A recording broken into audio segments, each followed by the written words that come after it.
দীর্ঘ 17 বছর পীর সাহেব চরমনায়ের নেতৃত্বে দীর্ঘ সংগ্রাম আন্দোলনের মাধ্যমে পরিশেষে 5ই আগস্ট আমার এই বাংলাদেশে ছাত্র জনতার গণ অভ্যুত্থানের মাধ্যমে তৌহিদি জনতা এবং দেশপ্রেমিক মানুষের অভ্যুত্থানের মাধ্যমে আমরা একটা স্বাধীন বাংলাদেশ পেয়েছি, ঠিক কিনা বলেন? আপনারা জানেন বাংলাদেশে আমার শায়েখের ঘাম যারা ঝরিয়েছিল, বাংলাদেশের জমিনে আমার শায়েখকে যারা রক্তাক্ত করেছিল, আমার শায়েখ সেদিন আমাদের একটা বার্তা দিয়েছিলেন। তিনি বলেছিলেন, আমার নেতাকর্মীদেরকে আমি ধৈর্য ধারণ করতে বলছি, আল্লাহর কাছে বলি স্বৈরা শাসকের পতন না দেখায় আমাকে এই দেশ থেকে নিও না, ঠিক কিনা বলেন? আপনাদেরকে ছোট্ট একটি হাদিসে কুদসির অংশ শোনাই।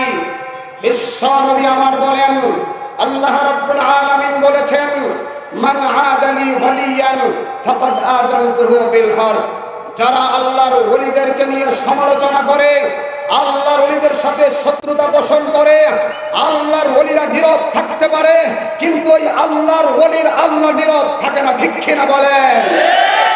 যার ফলশ্রুতিতে আমরা একটা ফলাফল দেখেছি।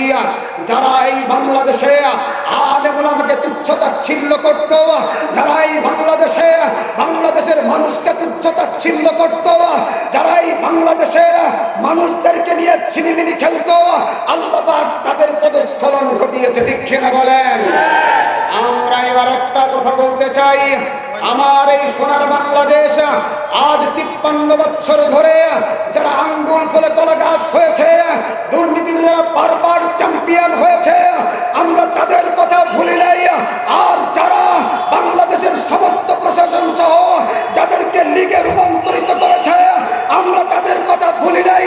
সুতরাং বাংলাদেশে আর কোনো মানব রচিত আইন চলবে না। এখনের বাংলাদেশ ইসলামের বাংলাদেশ, ঠিক কিনা বলে? আগামী দিনের বাংলাদেশ পীর সাহেব চরমনায়ের বাংলাদেশ।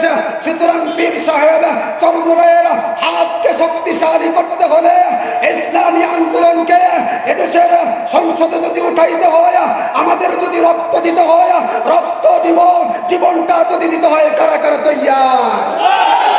নাসরুম মিনাল্লাহি ওয়া